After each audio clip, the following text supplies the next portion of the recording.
Sir Keir Starmer has said he expects the sentencing of many far-right rioters convicted after widespread unrest in the last few days to take place by the end of the week as police prepare for 30 more gatherings due to take place on Wednesday evening. Although officers in Liverpool and Durham issued dispersal orders to head off potential unrest, Tuesday night was free of the violent scenes that have played out across the UK since the initial disturbances in Southport a week earlier.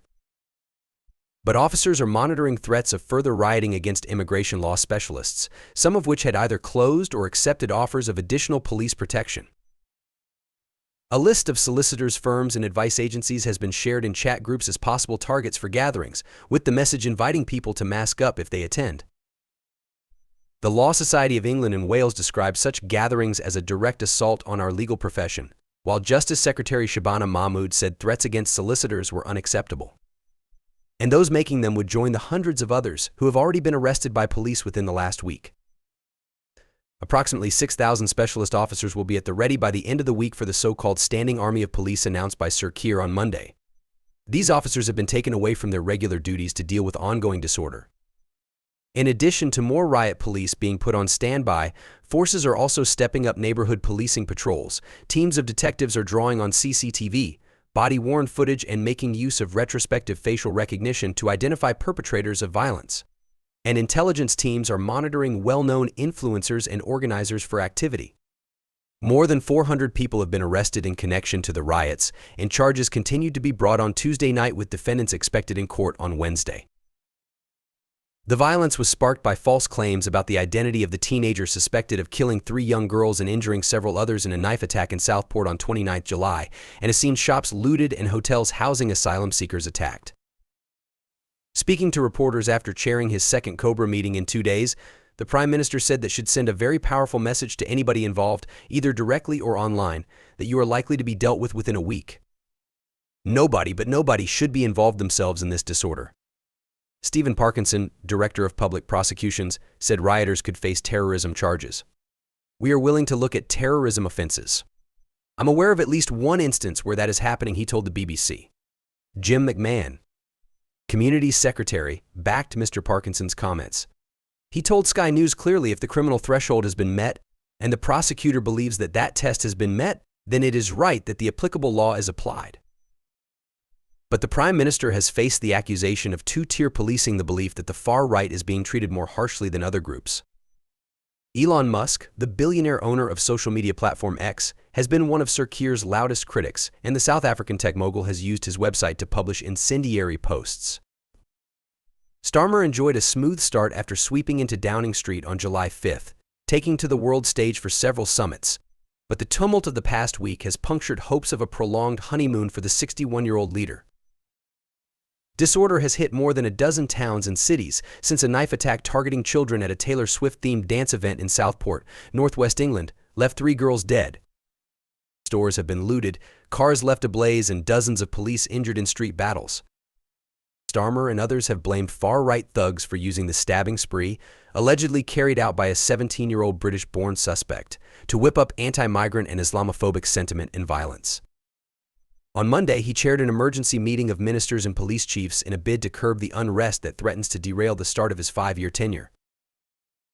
The former head of the prosecution service is well placed to deal with the crisis given his experience in that role responding to riots in London in 2011, according to politics professor Stephen Fielding. Law and order is a very strong suit for him, Fielding, of the University of Nottingham, told AFP. He noted that the Labour leader was defining the unrest solely as a law and order issue rather than an issue that has anything to do with immigration, on where Starmer is less sure-footed. He is yet to set out what Labour is going to do to reduce immigration, because he's made it very clear that that's what he wants to do, Fielding pointed out. Instead, Starmer is saying, whatever you think, there is no excuse for all of these acts of violence. Despite that, his approval rating has already taken a double-digit hit compared to early July, according to polling by Opinion published Sunday. Meanwhile, he is facing criticism over his handling of the crisis from political rivals, including Conservative leadership contenders. One questioned why he had waited until Monday to chair his first cross-government emergency meeting, while another claimed his Labour administration had been slow off the mark in its response. Starmer can take some political comfort from the opposition Tories temporarily led by former Prime Minister Rishi Sunak also finding themselves squeezed on the riots issue on both their ideological flanks. Allegations of two-tier policing have gained currency as far-right riots continue to rock towns and cities across the UK. The phrase is used to describe the impression that some protests and demonstrations are dealt with more harshly than others. Elon Musk, the world's richest man and the owner of the social media platform X, is among those who have propagated the idea in recent days. But the concept has been rubbished by senior politicians and police officers. What are the origins of two-tier policing? The term two-tier policing has been used to suggest that police have been more heavy-handed with people on the right of the political spectrum than the left. Even before the outbreak of the current rioting in the UK, the idea was propagated by the likes of English Defence League founder Tommy Robinson, actor-turned-political activist Lawrence Fox, and former Immigration Minister Robert Jenrick in relation to pro-Palestinian protests. More recently, Reform UK leader Nigel Farage summed up the sentiment when he claimed on Monday that ever since the soft policing of the Black Lives Matter (BLM) protests, the impression of two-tier policing has become widespread. The Clacton MP has since doubled down on this, claiming on social media that most of us think that ethnic minority groups are policed entirely differently to that of white British people. Difference between riot and protest. However, critics of Mr. Farage and others who have used the term say there is a clear difference between legal and peaceful protests and the violent disorder of the past week, which has seen mosques and hotels housing asylum seekers attacked, police officers hospitalized, and shops smashed and looted. One of the strongest rebukes came from Dame Priti Patel, who was Home Secretary during the BLM demonstrations in 2020. She told Times Radio there's a clear difference between effectively blocking streets or roads being closed to burning down libraries, hotels, food banks, and attacking places of worship. What we have seen is thuggery, violence, racism. Those kinds of comments are simply not relevant right now. That is not correct. What we saw during the pandemic, we saw protest. We believe in free speech. We saw protests that were being policed. What we're seeing right now is thuggery and disorder and criminality. There is a complete distinction between the two. What is the law on protests in the UK?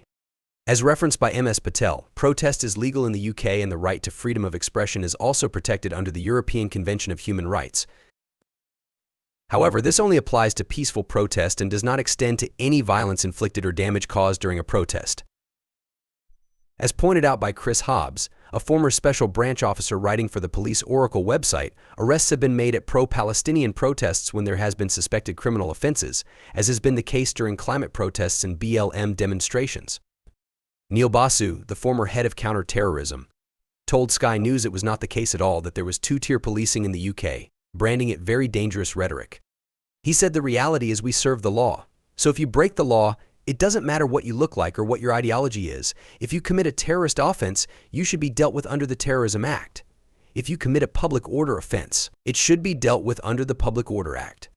If you commit a hate crime, you should be dealt with under that legislation. I don't think there's anything two-tier about it. I think it's about whether you've reached that bar. What did Elon Musk say? The billionaire owner of X called the Prime Minister two-tier Keir as he criticized his response to the riots. He made the remark under a video showing large crowds of masked people gathered outside a pub in Birmingham, some waving Palestinian flags. West Midlands police have since said they have launched an investigation into violent disorder after a man was assaulted and the pub window was smashed. They added the group were apologetic about a small number among them who caused the damage and have offered to pay for the repair, and they will be making further inquiries to find the suspects.